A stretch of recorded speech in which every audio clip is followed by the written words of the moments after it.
Oi, pessoal, tudo bom com vocês? Não repara a minha cara assim de abatida, porque eu tava dormindo e acabei de acordar e resolvi gravar esse vídeo. Vocês já vão entender o desfecho desse vídeo. Esse vídeo já era para ter sido gravado há um tempo atrás, já faz alguns dias que eu estou com isso na mente.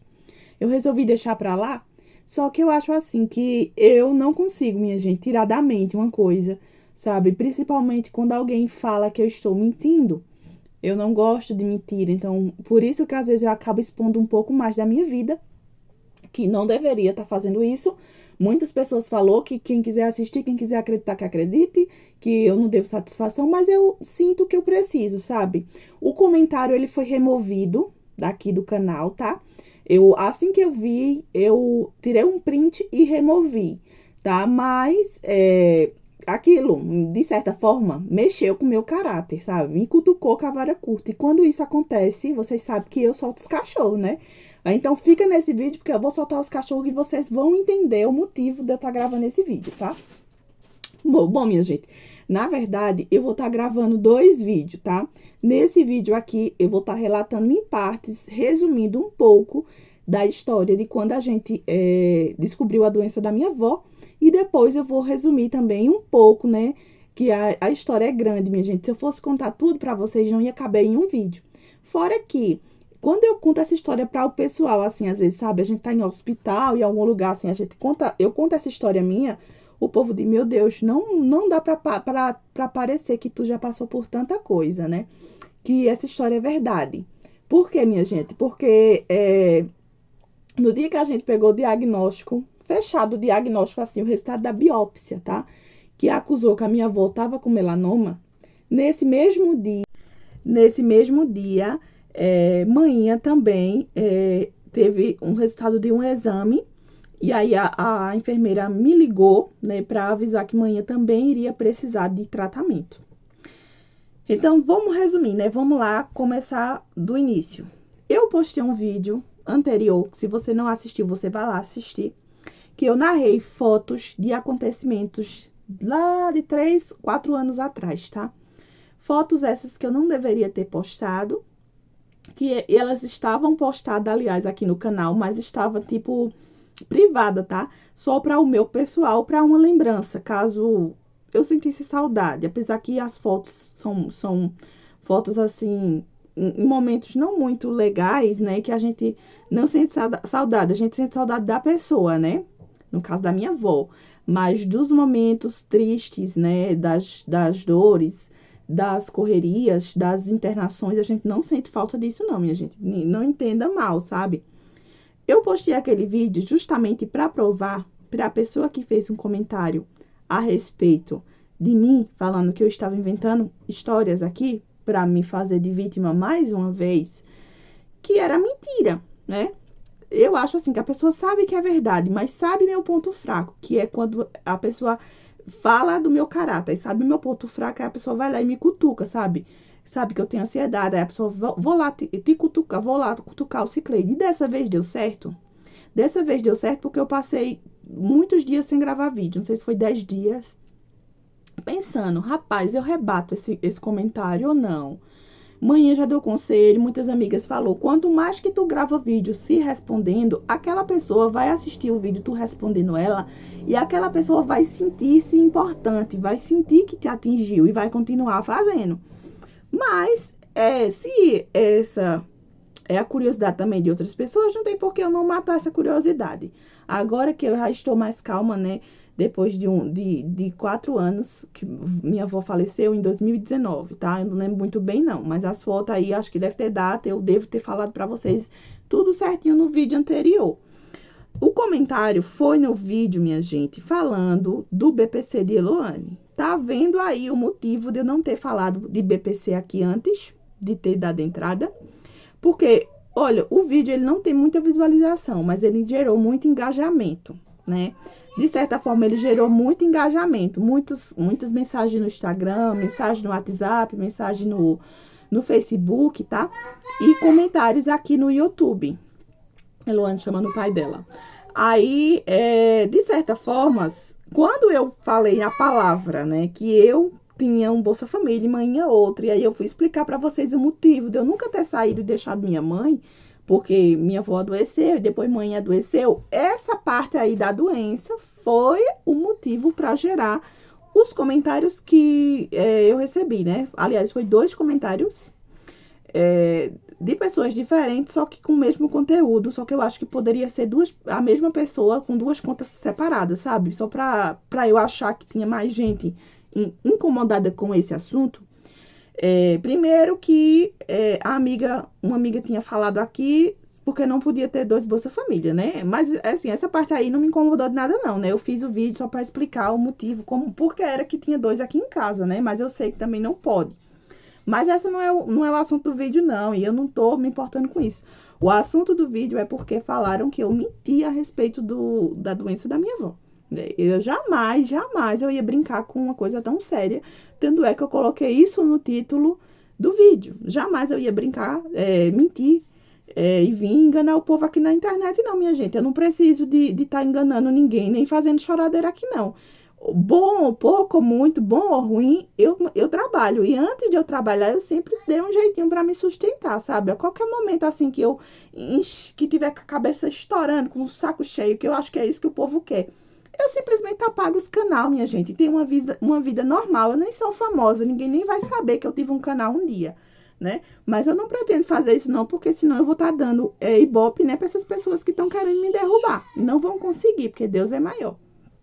E, de certa forma, muitas pessoas deixam de ser beijo, Cicleide, que pelo menos estão assistindo, estão dando visualização, estão comentando, estão interagindo no teu vídeo abrir a vida em público é isso aí mesmo. Então, minha gente, como foi que a gente descobriu o caso da minha avó, né? Eu já contei em um vídeo antigo aqui, mas vou contar aqui de novo. Vou tentar resumir, porque eu não quero que esse vídeo fique longo, mas assim, eu quero que também esse vídeo sirva de alerta, tá?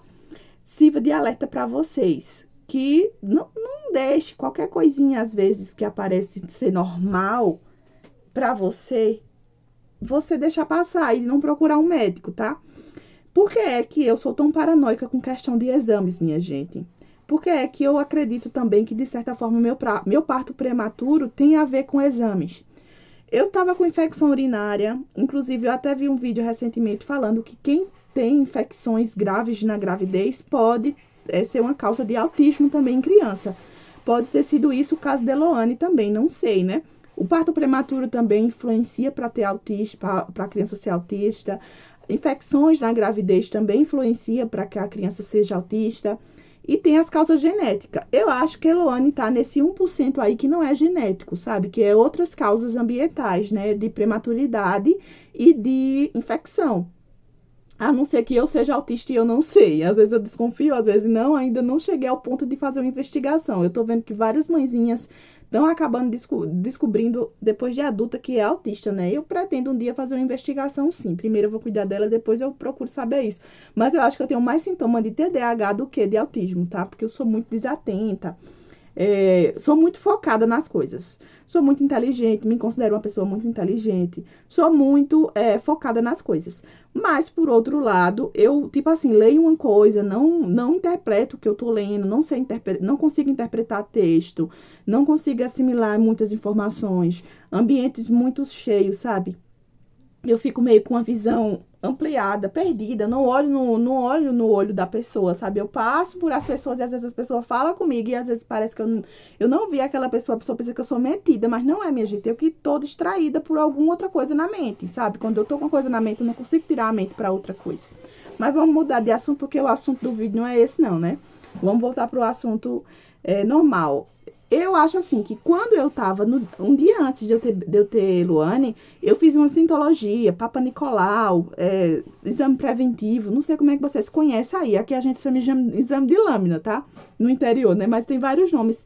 Como esse exame, ele bota um espéculo lá dentro, abre, né, a vagina e cutuca um pouco o colo do útero. Pode ser feito em grávida? Pode, eu já pesquisei. A médica que fez também falou que poderia, que ela é feita de uma maneira diferente. Mas isso pode, de certa forma, ter influenciado, sim, o trabalho de parto. Até porque o meu obstetra, na época que eu fazia pré-natal de alto risco, nem o toque ele quis fazer, justamente porque eu já tinha o colo do útero dilatado, né? Tinha um monte de problema durante a gravidez. fiz uso de ultragestan, né? Coisa que eu não relatei aqui no canal, minha gente, nem no meu relato de parto, porque era coisa muito pessoal e na época eu era muito tímida. E meu marido também falava assim: ah, tu vai ficar falando de corrimento, de fedor, isso é feio, o Cicleide tá falando dessas coisas. Mas aqui é um papo calcinha, né, minha gente? Eu tô começando a me abrir mais com vocês.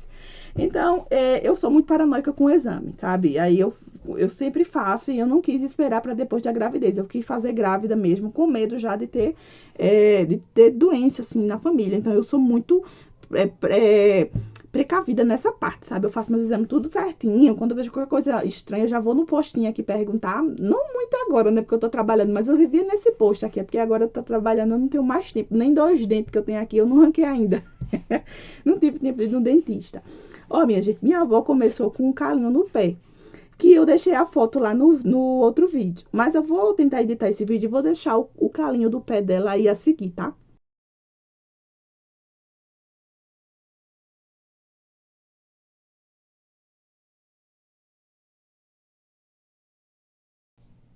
Eu acho que eu vou deixar pra vocês.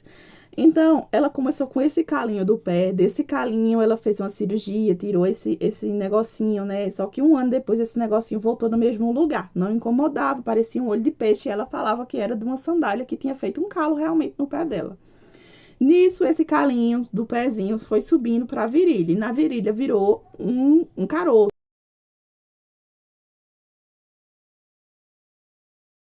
né? Um tumor. E aquilo ali não parecia um tumor, parecia uma veia estrangulada, né? Sabe que esse pessoal do interior carrega muito peso? Minha avó sempre foi muito trabalhadora, né? Então ela carregava mais balde de água, minha gente, e pote de água na cabeça pra encher as vasilhas em casa de uma certa distância. Subia a ladeira, descia a ladeira, trabalhou na roça. Então, às vezes, as veias das pernas fica aquelas veias inchadas, né? Aquelas veias quebradas que o povo fala aqui no interior. A médica do posto achou que seria isso, passou um ultrassom com Doppler, tá? E quando minha avó fez esse ultrassom com Doppler, o médico viu que não, aquilo ali não tinha, não era um vaso que estava, uma veia que estava dilatada, era uma massa. Então, ele saiu subindo assim, com o aparelho, e quando ele subiu, minha avó tava um bloco de massa todo do lado direito, sabe? E ele achou que estava estranho e achou que só estaria no útero e falou assim que indicaria a avó ir para um cirurgião, porque esse era caso de fazer uma biópsia e tirar o útero, né? Até então a gente achou, se for câncer de útero, vai tirar o útero e ela vai ficar bem. Só que a gente não sabia, minha gente, que estava num estado de metástase tão avançado que não tinha mais o que ser feito, era só paliativo naquele momento, sabe? Então foi a pior notícia que a gente recebeu. Foi essa, sabe? De dizer que não tinha mais jeito, que ela só tinha 3 meses de vida e a gente não aceitava. Com muita amizade, né? Eu sempre fui uma pessoa que tenho muita amizade, eu tenho muito conhecimento. Enfermeiro em tal lugar, minha madrasta ela é enfermeira, então ela conhece muitas pessoas de hospitais. Então eu falei com um, falei com outro, desenrolei aqui, desenrolei ali e encontrei uma enfermeira no Oswaldo Cruz, que conversou com o médico, né? O nome dessa enfermeira é Ladijane. Uma benção na vida da gente. Nunca mais a gente foi lá ver ela. Eu sempre levava macaxeira, acerola, coisa pra ela, sabe? Eu agradava ela porque era o mínimo que eu podia fazer do tanto que ela ajudou a gente. Ela falou com o doutor, que era um oncologista, cirurgião oncológico, né, no caso. O nome dele é Dr. João Carimai. Ele tem Instagram, tá? Ele é um japonesinho maravilhoso também. Nunca vi tão carinhoso, nem parecia que era um médico do SUS, minha gente, porque geralmente médico do SUS tem fama de ser muito chato, né? Ele não. Ele atende a pessoa super bem. Minha avó se deu super bem com ele. E ele tratava minha avó muito bem. Brincava muito com minha avó. Ele disse que iria pegar o caso da minha avó. E aí, então, quando a gente foi para avaliação em Recife, a primeira vez para o Oswaldo Cruz, né? A avó já ficou internada. Ele falou assim: olha, sai lá fora, faça o prontuário dela e vocês vão subir, vão ficar internada porque eu vou fazer a cirurgia dela. Até então a gente achava que era só uma suspeita, né? A cirurgia seria para fazer a biópsia e confirmar o diagnóstico. Então, aí, quando a gente ficou no quarto, eu passei, se eu não me engano, 6 dias com ela, após 6 dias internado lá. Ela fez a cirurgia, né? Fez a biópsia. No dia da cirurgia, eu tinha vindo para casa descansar e manhã que tava com ela lá. E a gente achou que ele ia tirar tudo. Só que quando ele abriu, ele viu que estava muito tomado de tumor. E após uma tomografia que foi feita, foi descoberto que os tumores já estavam muito altos, né?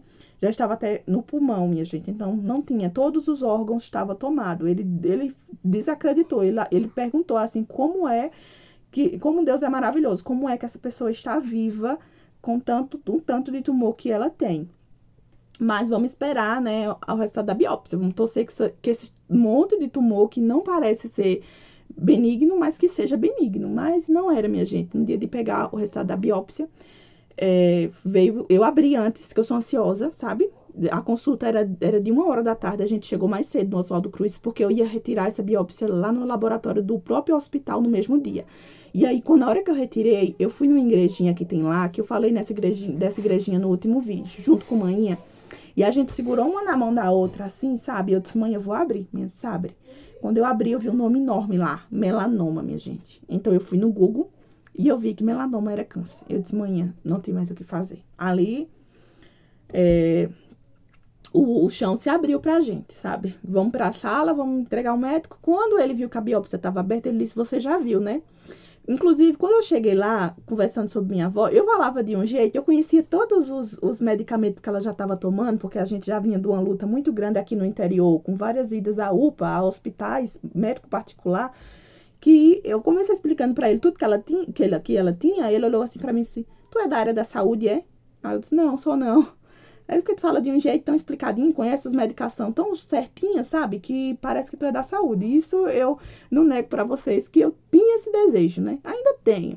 Mas certo que depois que a gente é mãe, ainda mais de um autista, fica um pouco mais difícil. Mas nada é impossível, tá? Eu ainda posso vir um dia aqui falando pra vocês que eu tô com diploma aí pra... Eu pensava antigamente ser enfermeira, tá? Mas enfermeira não. Hoje em dia eu penso em ser assistente social. E eu trabalhar em hospital, pra eu estar lá ajudando de pertinho, sabe? Vendo a necessidade do pessoal. E não trabalhar apenas pelo dinheiro, como muitas fazem, né? A gente passou poucas e boas, muitos perrengues por morar no interior e estar na capital, em hospital vários dias, sem roupa, sem nada. Não que a assistente social tenha obrigação por isso, tá? Mas às vezes deveria ter um pouco mais de empatia. Por quê? Porque aconteceu um episódio um dia lá que eu não tinha roupa para vestir. Eu lavei meu vestido e eu pendurei no negócio do soro perto do ar-condicionado para secar e eu fiquei com um short mais curto. E a política do hospital é que não pode usar roupa curta no hospital. Só que eu só tava sentadinha lá na cadeira do lado da cama, né? Esperando o meu vestido secar, porque eu não tinha outra roupa para vestir, não, minha gente. E aí, a assistente social passou da sala e me deu uma bela bronca, né? Nem quis saber o motivo. Então, é falta de empatia, de certa forma, sabe? Toda arrogante, você ia pedir alguma coisa a ela, um transporte, alguma coisa assim. Era toda, não são todas, tá? Mas algumas só trabalham pelo dinheiro, realmente. Então, isso me magoou. Eu queria muito trabalhar nessa área para que eu pudesse estar mais de perto e tentar ajudar um pouco mais, né? Tanto com a parte profissional como com o coração, porque a gente tem que trabalhar com amor também e gostar do que a gente faz, né? Não sei para que o povo faz faculdade, para na hora da gente chegar precisando de uma ajuda e eles não atender a gente bem. Isso serve para qualquer profissão, tá? Até às vezes alguns enfermeiros também, médico que atendem você super mal, né? Mas a gente releva e entrega na mão de Deus. Então, minha gente, a gente pegou o resultado da biópsia e aí foi aonde veio o desengano, né? O médico falou pra gente que ele era apenas o cirurgião e que a partir de agora a parte de vó era clínica e extremamente paliativo. E o que é paliativo, doutor? Ela perguntou, né? Aí ele disse, a senhora quer sentar lá fora? Aí ele pediu pra ela sair da sala e a gente ficou conversando com ele, né?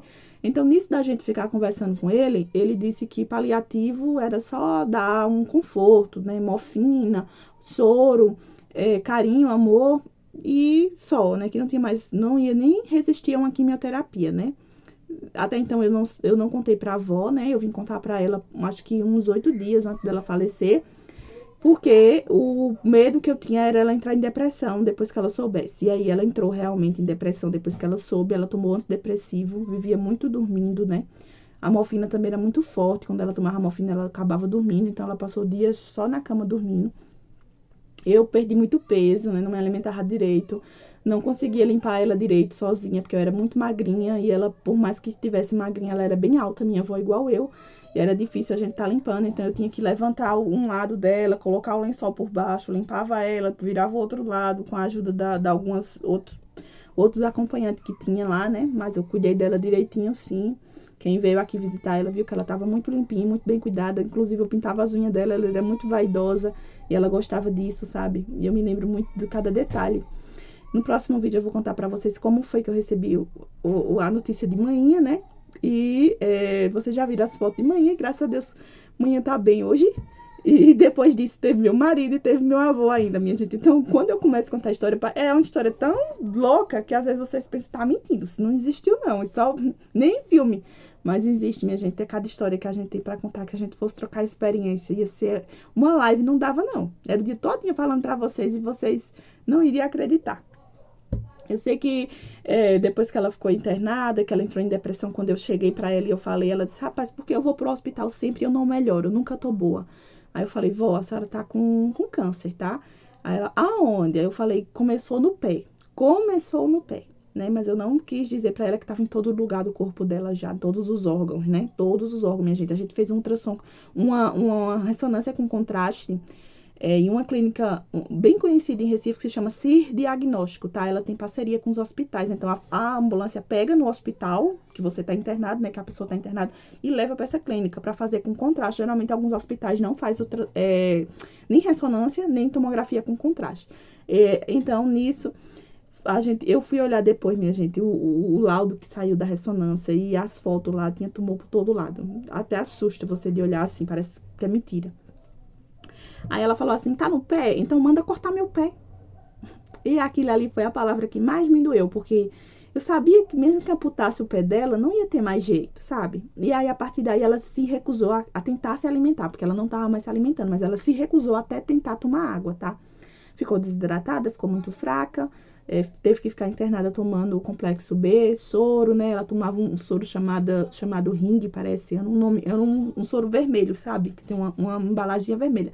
E eu sempre fui estar tirando foto de todas as medicações, porque desde um fato que aconteceu com manhã na cirurgia, que agora, a partir de agora, quando eu vou para qualquer hospital, não é para estar demonstrando em rede social, não, mas eu tiro foto de tudo, da receita médica, da prescrição médica, dos medicamentos que tá lá no soro escrito, né? Que às vezes ele escreve, porque é bom pra gente ter prova depois que se acontecer alguma medicação, alguma alergia, a gente vai saber qual é a medicação que estava sendo prescrita ali, que estava sendo injetada na gente, né? Então eu faço isso, sabe? Eu tô no hospital, eu tiro foto de tudo. Tiro sim, guardo no celular, só depois é que eu apago, né? Quando tá tudo certo. Então, ela entrou em depressão, minha gente. Depois disso, ela foi internada e foi 3 dias de internamento, né? Foram os vários internamentos, mas assim, 3 dias que eu falo, foram 3 dias de internamento, assim, pra fase final, né? Pra ela falecer no hospital, né? E um dia a gente tava lá, eu tinha feito depilação nela, então tava toda limpinha, toda cheirosinha, e foi a melhora dela. Geralmente o pessoal do interior fala que é a melhora da morte. Quando um paciente tá muito mal, muito mal, muito mal, e do nada ele melhora, minha gente, significa que ele melhora para se despedir da família, para depois ele falecer. Então, em um dia antes, minha sogra tinha ficado com ela. Minha sogra ligou falando que o médico falou que era pra gente ir se despedir. Então, no dia seguinte, quando a gente chegou lá, ela tava mais esperta, né? Ela conseguiu apertar minha mão, ela conseguiu me olhar nos olhos, que ela não tava abrindo os olhos, como eu falei pra vocês, por conta da morfina. Ela olhou pra mim, então era conversando com ela, vó, eu vou lhe depilar, viu? Olha, vou lhe dar um banho, viu? E ela fazia assim, que ela, minha gente, ela não gostava de tomar banho. Geralmente os idosos não gostam de tomar banho, tá? Então ela não gostava, dizia, eu tô com tanta dor, não dá banho em mim, não. Aí eu ficava com dor, às vezes fazia só o banho de gato, mas tinha vezes que eu colocava ela embaixo do chuveiro lá no hospital, né? Na cadeira de roda. Porque precisava de um banho pra lavar o cabelo, né? Um banho mais bem tomado, né? Que banho de leite, minha gente, não é banho bem tomado, né? Então, ela apertou minha mão, eu depilei ela. E aí, quando uma outra menina lá, uma outra paciente, pediu ajuda pra gente trocar a fralda da mãe dela, né? Que ela me ajudava com vó e eu ajudava ela com a mãe dela. Que a gente virou, o oxigênio parou. E a partir daí, mãe falou, mãe morreu, creio.